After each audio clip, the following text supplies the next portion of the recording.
vamos a hablar sobre el tema de evaluación. ¿Cómo debemos adaptar la evaluación del aprendizaje al entorno digital? Al momento de ya tener a nuestros alumnos a distancia, ya sea sincrónico o asincrónicamente, tenemos que considerar la manera o las formas en las que tenemos que estar dando retroalimentación a nuestros alumnos. Intención didáctica de la evaluación. Creo que es importante tener un piso en común. ¿Y por qué? Ese piso común es por qué evaluamos, para qué evaluamos. Generalmente no, y el objetivo, ¿verdad?, de una evaluación es valorar el avance del estudiante y obtener información que nos permita guiarlos para que alcancen los fines de aprendizaje propuestos. Esa evaluación que hace el alumno, esa evaluación o esa prueba, valoración que le hacemos, nos permite ver cómo va, qué tanto ha avanzado, qué tanto ha adquirido o ha desarrollado las competencias o los conocimientos los ha adquirido, pero más que para juzgarlo, criticarlo, sino es guiarlo, es llevarlo a que alcance los fines de aprendizaje. Y en ese proceso no solamente aprende el alumno, también aprendemos nosotros como profesores sobre los métodos de enseñanza y la institución sobre el diseño de programas formativos. O sea, el ir viendo cómo el alumno va adquiriendo, no va comprendiendo, va desarrollando y lo podamos medir a través de estos procesos de evaluación es lo que nos permite al fin y al cabo saber qué tanto aprendió, qué tan buenos son mis métodos de enseñanza y qué tan bueno es mi programa formativo. Si cumple o no cumple con lo que yo al final quiero, a los fines de aprendizaje que tengo declarados para mis estudiantes. En el tema de evaluación, ahorita comentaban que tenían ustedes un proceso de evaluación formativa y sumativa. Son dos de los tipos, dos de las intenciones que tiene la evaluación. Formar y al final verificar o acreditar. Pero también existe una tercera evaluación que es la diagnóstica, que generalmente se utiliza para identificar el estado inicial del estudiante, para establecer las competencias y las debilidades. Es un saber cómo llega al salón de clases, cómo llegó, en este caso ahora, a nuestra clase, a nuestro entorno ahora digital, a nuestro entorno físico presencial, pero es cómo llega a nuestro curso. Su función es ubicar, clasificar, adaptar algunas cosas a las necesidades de los estudiantes. ¿Por qué no hasta personalizar en dado momento el proceso de enseñanza-aprendizaje? Esto normalmente es al inicio de un curso o al inicio de la unidad o al inicio de cierto tema que podemos poner este tipo de evaluaciones. La evaluación formativa es aquella que va a ayudarnos a identificar el rendimiento durante todo el proceso de aprendizaje, es ir viendo cómo va nuestro alumno y eso nos permite retroalimentarlo y proponerle medidas que corrijan su proceso. Si van bien, va a irlo corrigiendo. Este tipo de evaluación, por lo que ahorita comentaba el doctor, estamos hablando de un 30 a 35%, si no mal recuerdo, de la calificación y por lo mismo es importante irlo monitoreando para que no pierda o para que vaya obteniendo lo que necesita durante el proceso de aprendizaje, retroalimentarlo y que siga adelante en su aprendizaje. Y la última, la sumativa, pues mide el rendimiento final del alumno. ¿Cómo salió? ¿Cómo salió el alumno después de haber vivido un proceso de aprendizaje, donde hubo clases, donde hubo lecturas, donde hubo interacciones, donde hubo exámenes, donde hubo proyectos? ¿Cómo salió? Verificar y acreditar que después de todo ese proceso el alumno logró el aprendizaje que estábamos esperando. Normalmente es al final del curso o al final de una unidad, es una visión holística de lo que el alumno aprendió, logró adquirir, logró desarrollar en un proceso de aprendizaje bajo competencias y esa es a la que llamamos sumativas. Esta intención didáctica, independientemente de la modalidad, no cambia. Es la intención, es formar, es evaluar, verificar, es diagnosticar, ya sea presencial, híbrida, digital, esa intención no cambia y es parte de la evaluación y es parte de las decisiones que ustedes toman, ¿verdad?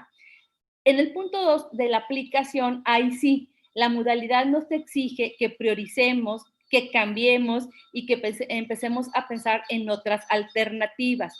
No podemos pensar que en un entorno digital, por muy controlado que lo tengamos, podamos llevarnos a la par lo que teníamos en un entorno presencial. Es muy difícil, es muy cargado para los alumnos, es muy complicado para los profesores. Tal vez algunas de las actividades que ustedes tenían tienen que hacerse modificaciones. Estamos hablando ahorita en un entorno post-COVID o COVID o en un entorno con esta contingencia sanitaria que estamos viviendo, ¿verdad?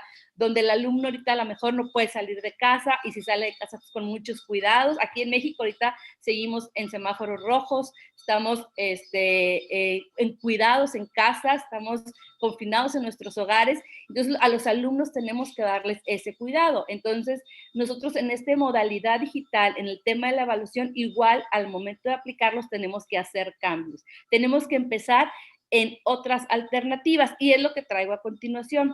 En este proceso que en el Tecnológico de Monterrey vivimos, creamos un documento que le llamamos 12 tips para evaluar el aprendizaje en ambientes digitales. Da alternativas adicionales, alternativas que parecieran muy obvias, porque cuando las estábamos generando así nos parecían, pero para los profesores con los que estábamos compartiendo este material, eran luz, ¿no? Eran algo que, oye, sí es cierto, pero nunca lo había pensado, esto que ustedes están proponiendo así, nosotros yo le podemos agregar esto. Entonces son como puntos de partida para que posteriormente, después de aquí, puedan crecer, ¿verdad? Puede haber más recomendaciones, más opciones de cómo evaluar, cómo poder valorar el avance del aprendizaje de nuestros estudiantes y obtener información para irlos guiando a alcanzar estos fines de aprendizaje.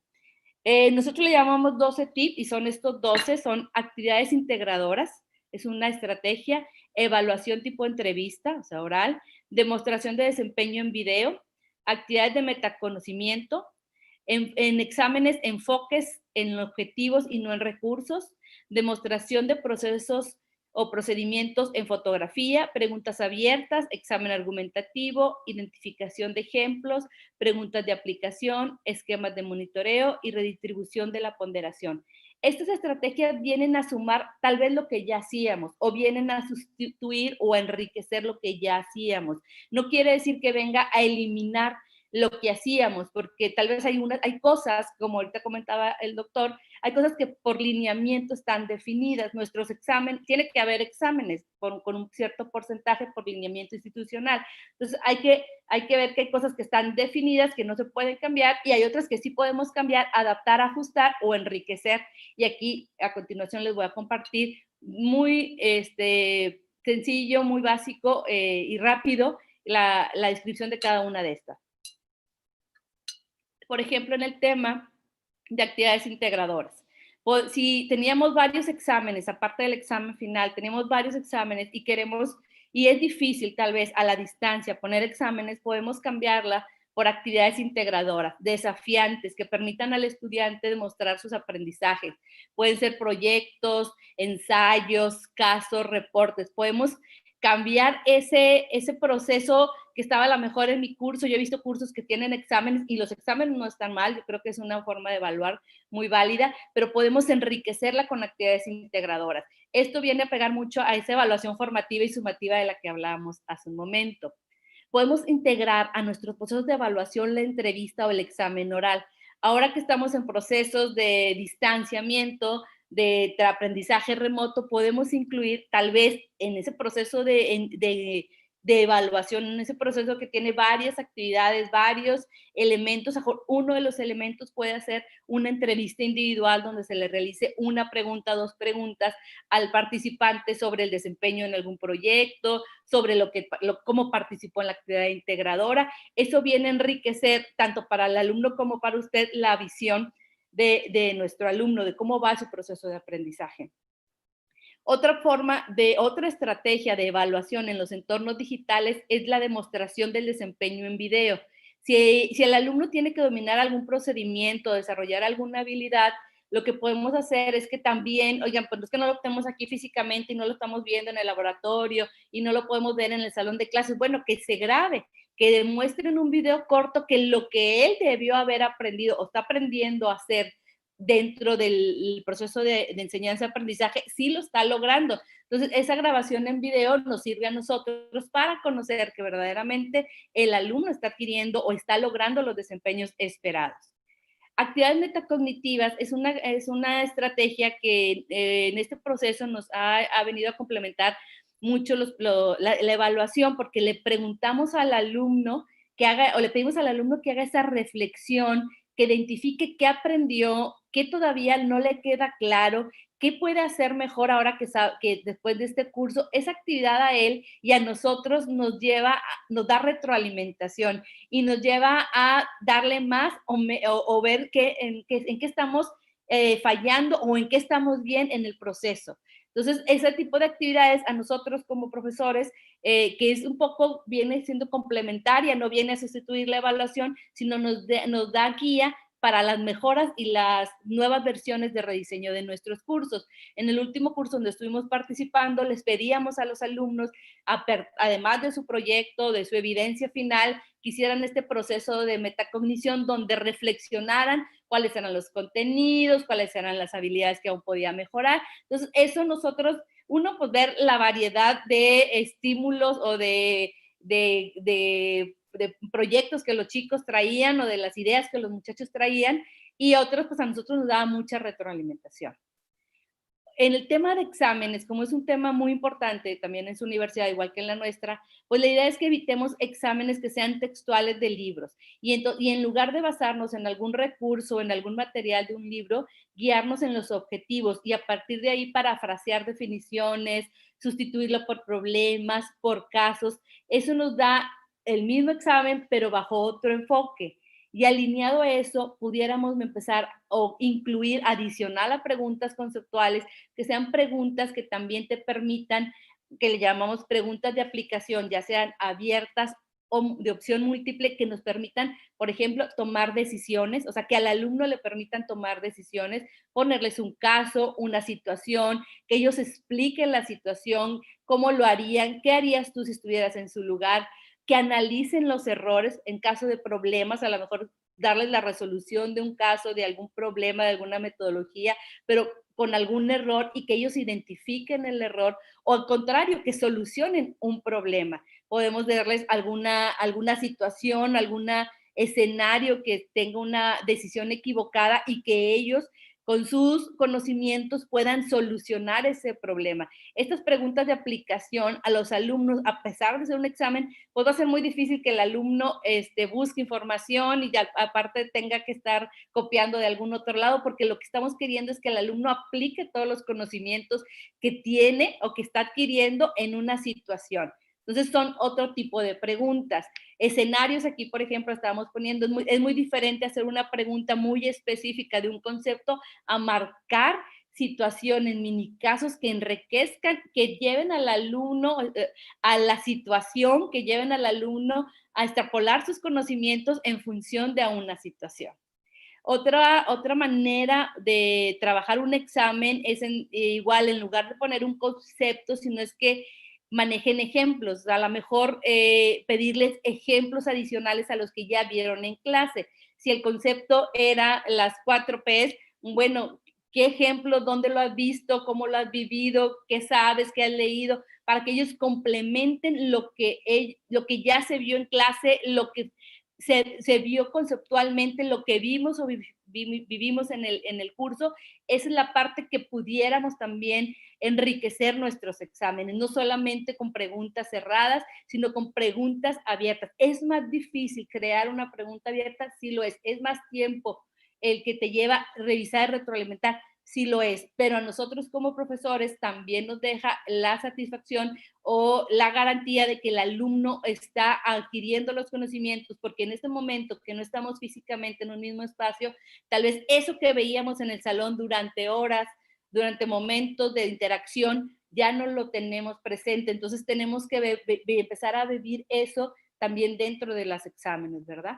La demostración de procedimientos. Si hay un examen, si tenemos que hacer exámenes, son muchos alumnos, es válido poner preguntas de opción múltiple, pero ¿por qué no pedirles que la resolución, lo que crearon, le tomen fotografía y nos lo manden? Si era un problema, si era un análisis de casos, si era un procedimiento, que lo escriban y le tomen fotografía, tanto para el alumno como para nosotros va a ser mucho más sencillo y para nosotros también una garantía de que está trabajando y está adquiriendo los conocimientos. Las preguntas abiertas es algo que ya les había comentado, sí demandan más, tanto para el alumno como para nosotros. Y aquí lo que recomendamos es que no les preguntemos, aunque sean abiertas, que no preguntemos hechos, ¿verdad? Cosas muy genéricas, sino que nos pidamos explicaciones, motivos, opiniones, fundamentos, que lleven al alumno en ese proceso de no solamente conocer, sino que ya veamos que está comprendiendo, que está analizando. Entonces, es más allá de hacerla abierta, pero por preguntar un dato, sino por preguntar una explicación o que dé fundamentos o opiniones. Un tipo de exámenes que utilizamos aquí en el TEC de Monterrey, bueno, en la institución, la Escuela de Ingeniería, es el examen argumentativo. Este examen está orientado a la comprensión y a la recuperación de conocimientos, pero en un enfoque que nos permite indagar la profundidad con la que el estudiante es capaz de sustentar sus aseveraciones en fundamentos de la disciplina. Y aquí traigo un ejemplo muy sencillo. Es la misma pregunta, o es la misma situación, mejor dicho, pero la manera en cómo se hace la pregunta es lo que hace la diferencia. Por ejemplo, en el cuadro azul es una pregunta es un examen o es un examen de física y se le pedía que le calcule la magnitud de la aceleración del sistema B. Aquí, pues, lo más fácil es un dato, ¿verdad? Al final va a tener que ser un dato, y no sabemos si la solución, bueno, sabríamos que la solución es correcta o incorrecta, pero al momento de pedirle que argumente, que identifique, que lo dibuje, que argumente, que dé razonamientos o que explique su razonamiento, el examen, a pesar de ser el mismo, cambia. Mejor responde correctamente, pero mejor no comprendió a fondo, ¿verdad? En el caso azul. Entonces el proceso mental ahí, si no lo conocemos, como solamente el alumno, pues no nos quedaría claro que a lo mejor la respuesta fue una chiripa, ¿verdad? Le atinó a la respuesta.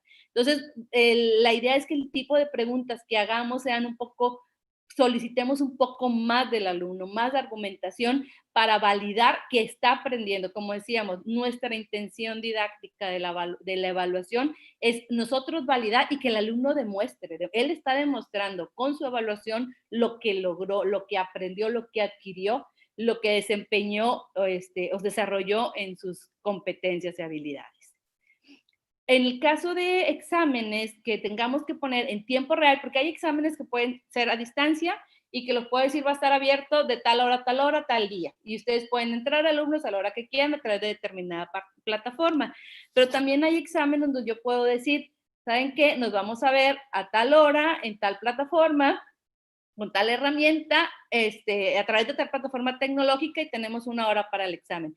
Para ese tipo de exámenes existen algunas aplicaciones que le llaman de monitoreo, que cuando como profesores la utilizamos, de cierta manera como que bloquean toda la computadora, el Respondos y el Monitor. Tengo entendido que yo la verdad no lo he utilizado, pero en la institución se utilizan en algunas de las materias, y te bloquea todo lo que es tu computadora, y si tú te quieres salir se identifica. Entonces son esquemas de monitoreo de que el alumno en esa hora y media que le dije que va a hacer el examen, él está concentrado resolviendo su examen. Independientemente de la plataforma, esas herramientas de apoyo o de control te permiten bloquear los demás accesos o salidas del entorno que es el examen en ese momento.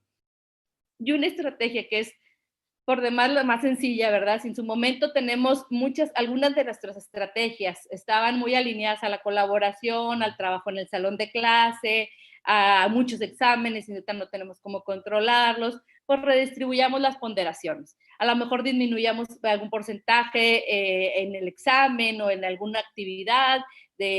Nosotros igual acá, que usted estoy segura, le pedimos a los alumnos que visiten empresas, que vayan a la sociedad, que recolecten datos. Entonces, ese tipo de actividades que llevaban mucho tiempo y por lo tanto por altos porcentajes de nuestras calificaciones, entonces a lo mejor nos conviene redistribuir la calificación o la ponderación para lograr que sea lo más equitativo y lo más adecuado al entorno digital que estamos y al momento que estamos viviendo. Y un último punto que no viene en estos 12 puntos o esos 12 tips que teníamos, pero últimamente ha salido mucho, Carlos, en la institución, es la integración de otros actores al proceso de evaluación. Y eso nos referimos al tema de la autoevaluación, la coevaluación y la heteroevaluación. Este tema de heteroevaluación es que agentes externos nos ayuden a evaluar. Nosotros en el TEC de Monterrey tenemos un modelo basado en competencias y nuestra estrategia son los retos. Y los retos trabajados con socios formadores. Entonces los socios formadores participan en ese proceso y ellos tal vez no ponen la calificación final, pero sí sus opiniones, los resultados que ellos ven bajo lo que los alumnos presentan, pues también nos permiten que sean parte de este proceso de evaluación. Y eso adicional de nuestro punto de vista como profesores, o nuestra calificación, mejor dicho, como profesores, lo que ellos se autoevalúan, se coevalúan, pues viene a ser muy rico para los alumnos. Aquí efectivamente tenemos que cuidar mucho los criterios, tenemos que definir muy claramente qué es lo que tienen que evaluar, qué es lo que implica, porque sí podemos caer en riesgos, ¿verdad? Pero la evaluación junto con la autoevaluación, coevaluación y la evaluación de agentes externos viene a enriquecer este proceso de evaluación. Yo les comentaba que estábamos viendo la parte de cómo adaptar la evaluación en entornos digitales en la forma de aplicación. Y en la forma de aplicación, pues ya hablé de algunas estrategias.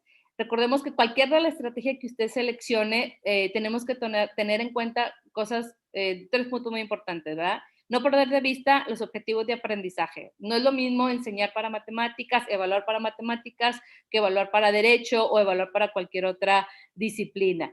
Y el perfil de nuestros alumnos. Tampoco es lo mismo evaluar a un alumno de posgrado como a un alumno de prepa o de pregrado. Entonces, cuidemos que la actividad que seleccionemos esté muy a favor o muy alineado a lo que son nuestros alumnos y nuestros objetivos de aprendizaje.